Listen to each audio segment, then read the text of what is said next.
Mister Chatterjee please, আপনি একটু শান্ত হন। উনি উনি আমাকে ইনসাল্ট করছেন না, উনি উনি রিপোর্ট দেখে যেটা বুঝেছেন সেটাই শুধু আমাদেরকে বলছেন। আমি জানি আপনার খারাপ লাগছে, আমারও খারাপ লাগছে। আর এই কথাগুলোতে আমার বারবার অপমানও হচ্ছে, কিন্তু আসলে মিস্টার চ্যাটার্জিকে দোষ দেওয়া যায় না, এইভাবে রিয়েক্ট করাটাই তো স্বাভাবিক।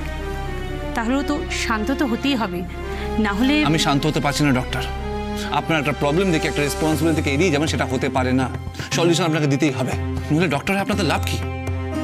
আমার তো মনে হচ্ছে এখানকার ডক্টররাও কোনো কাজের না। Please mister Chatterjee.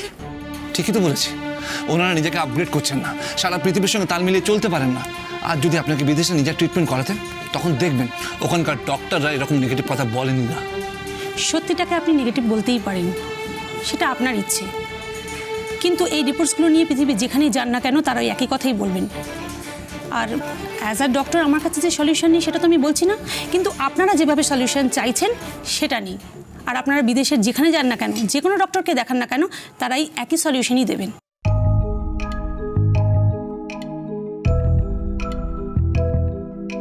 সলিউশন আছে? আমি বলেছি আপনি বেবি ক্যারি করতে পারবেন না, কিন্তু আমি তো এটা বলিনি যে আপনি মা হতে পারবেন না। আগের দিন আমি তো এই অপশনটার কথাই আপনাকে আর আপনার বোনকে বলতাম, কিন্তু আপনি তো কোনো কথা শুনলেনই না, আপনি তো উঠে চলে গেলেন। দেখুন মিস্টার চ্যাটার্জি, একটা উপায়ে আপনি আর ইরাবতী সুস্থভাবে একটা বাচ্চা নিতে পারেন। কি উপায়?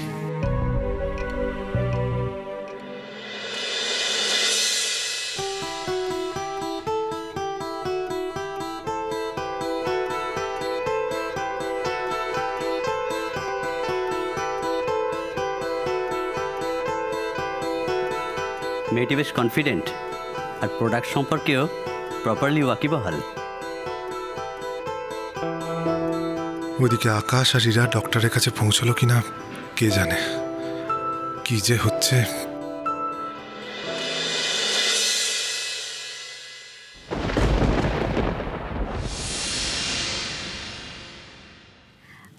স্যার, এবার আমরা একেবারে লাস্ট পার্টে চলে এসেছি। ছিলাম, আর ইউ ওকে? হ্যাঁ, I am fine, don't worry. Are you sure? হ্যাঁ স্যার, মনে হয় গরমের জন্য হচ্ছে। অভিক, আমার মনে হয় ওনাকে এখন একবার ডাক্তার দেখানো দরকার। আমাদের মিটিং তো অলমোস্ট কমপ্লিটেড, বাকিটা নেক্সট কোনো দিন করে নেব। You are right. ছিলাম, সামনেই কিন্তু ডক্টরস চেম্বার আছে। অভিকদা, ডোন্ট ওয়ারি, আমি ঠিক আছি। আকাশদা আমাকে এই মিটিংটার রেসপন্সিবিলিটি দিয়েছে, আমি এভাবে ছেড়ে যেতে পারবো না। না, তুমি তো অলমোস্ট কমপ্লিট করেছো, আর আমি তো আছি। তুমি তো ভাবছো কেন? বাকি ফর্মালিটিস আমি ওনার সাথে করে নিচ্ছি। ম্যাডাম প্লিজ ডাক্তারটা দেখিয়ে নিন, কি থেকে কি হয়ে যায়, ফেলে রাখবেন না। ওকে, আপনি যখন এত করে বলছেন। অভিকদা, আমি তাহলে বেরোচ্ছি। হ্যাঁ, শিওর। By sir. হ্যাঁ ছিলাম, বলছি এই অবস্থায় তুমি একা যেও না, তুমি শ্রেয়াকে সাথে নিয়ে যাও। ওকে।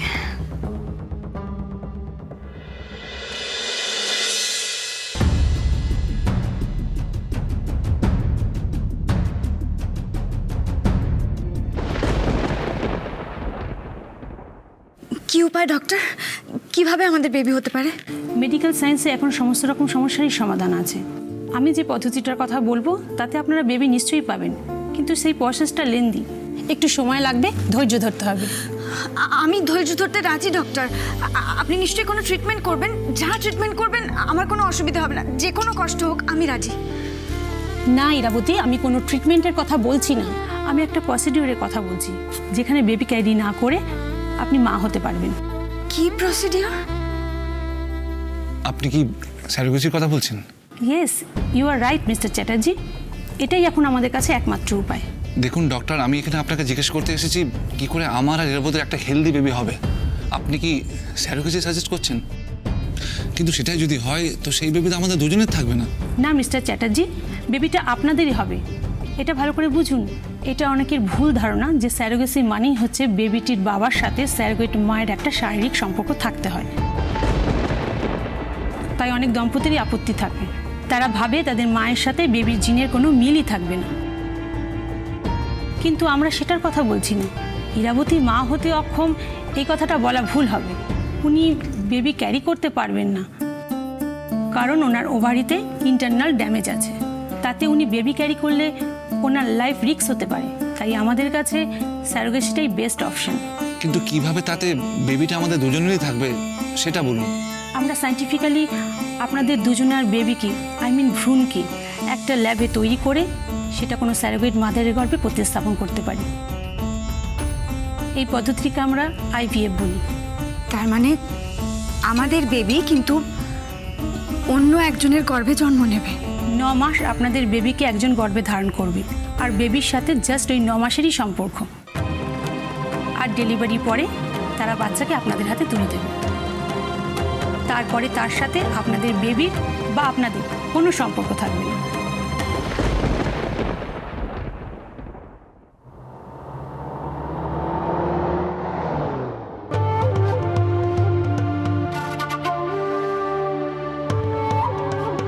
অভিজ্ঞতার না খেয়ে দিয়ে কোনো কাজ নেই।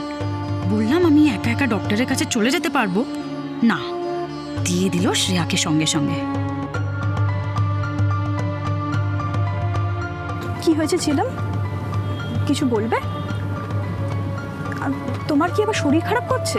না, হ্যাঁ হ্যাঁ, উফ, আমার মাথাটা খুব ব্যথা করছে, তাকিয়ে থাকতে পারছি না। সে কি? ও গড, হে যে কি রোগ আমার কি বলবো। আমার আসলে মাইগ্রেন আছে, আর একবার ব্যথা শুরু হলে না মানে।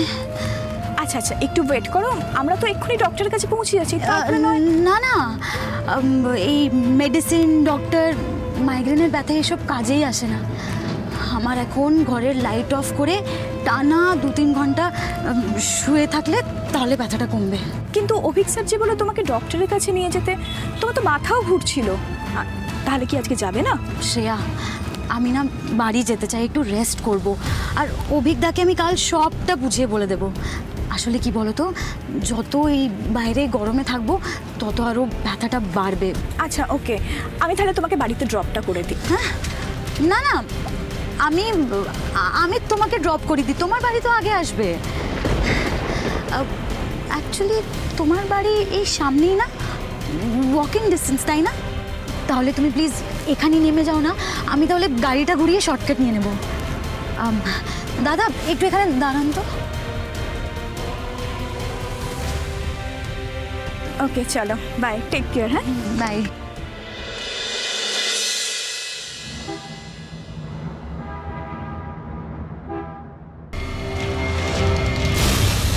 Thank god. দাদা, ডক্টর দাসুরের ফার্টিলিটি ক্লিনিক যাব ফার্স্ট। কিন্তু এটা করতে কেউ রাজি কেন হবে? কারণ আপনারা তাকে টাকা দেবেন, আর টাকার বিনিময় সেই কাজটা করবে। এইভাবেই তো হয় ব্যাপারটা। 9 মাসের জন্য আপনার বেবিকে ও গর্ভে ধারণ করবে, আর আপনারা তার পরিবর্তে টাকা দেবেন। দেখুন, যারা আজকাল সেলিব্রিটি, ক্যারিয়ার ওম্যান, তারা বেশিরভাগই লেট করে সন্তানের মা হতে চাইছেন, আর তারা এই পদ্ধতিটাকে ফলো করছে। It is very normal. আমার কাছে এটা নর্মাল নয় ডক্টর। আমি নিজের স্বার্থের জন্য অন্য একজন মহিলাকে ব্যবহার করতে পারবো না। ইরাবতী, উনি যেটা বলছেন সেটা ভালো করে বুঝে দেখতে ক্ষতি কি? আপনি আগে না করে দিচ্ছেন কেন? মিস্টার চ্যাটার্জি, আমি যদি স্বাভাবিকভাবে মা না হতে পারি তাহলে এসবের কোনো প্রয়োজন নেই।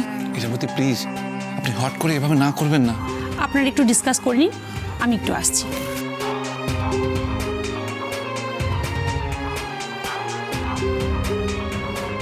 ইরাবতী, আপনি কেন আগে আপত্তি করছেন? সবটা শুনতে কি ক্ষতি আছে? মিস্টার চ্যাটার্জি, আমি তো সব শুনে নিলাম। আপনি তো বলেন যে আপনি আমার ভালো মন্দ সব নিয়ে আমাকে ভালোবাসেন। তাহলে আজ কেন আমার এই খামতিটুকু আপনি মেনে নিতে পারছেন না? কেন এটা মেনে নিতে পারছেন না যে বাকি আর সবার মতন আমি স্বাভাবিক নই? কারণ আমি মনে করি আপনি পারফেক্ট। আপনি আমার জন্য পারফেক্ট ছিলেন আর পারফেক্ট থাকবেন। চুপ কথা